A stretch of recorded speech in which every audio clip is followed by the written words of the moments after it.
在地上大条镜头来屏东乡村的学生囡仔，定定伫一开学，也是新的学期开始的时，会发现讲老师又搁换人啊。屏东县政府对今年开始，甲乡村半岛市的乡镇列作偏远地区加急的范围，公告人员逐个月会当个加薪水3000多块。目前嘛当咧去乡村老师的宿舍，希望伫明年会当完工，甲老师留伫当地教册。好，所以这时候小花狗对小牛说什么？开学还未一个月，乡村大公国小2年的学生都爱熟悉新的老师。这位谢老师这学期才拄来，其实伊是高雄人，自愿来乡村教册。我想实现理想，突然发现说，怎么大家都是新进的老师？对，这的确让我蛮意外的。其实大公国小全校干的9位老师，这学期就7个是新来。老师常常换来困扰伫教育国小嘛有，这学期换过7位代课老师，苏老师是其中一个。因兜住伫高雄，去台东教册6档，即马考来乡村，一共至少爬过1粒山。不过伊依然是打算要回去高雄。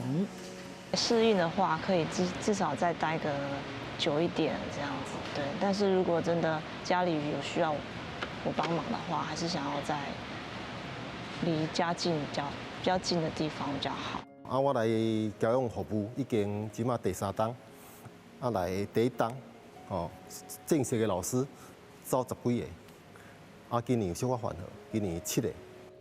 特当爱找老师，和校长是真伤脑筋。好在在乡村地区的校长拢有发现，今年老师有较好找。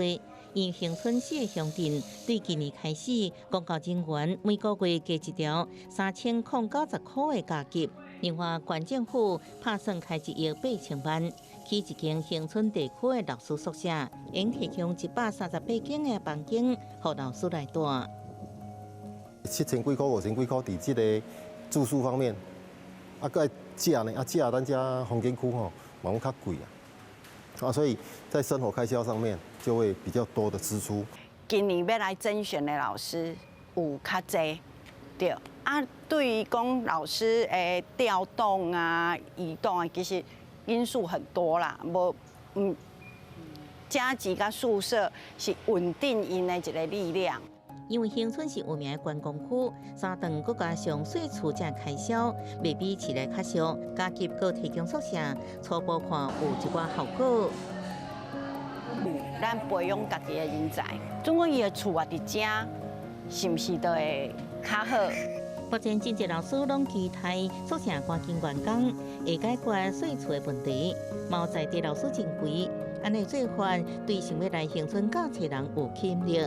不过，敢会好，即马伫乡村教册老师留落来，佫真歹讲。长期来看，要互外地少年人愿意回来故乡服务，培养在地老师，才会当解决问题。记者综合报道。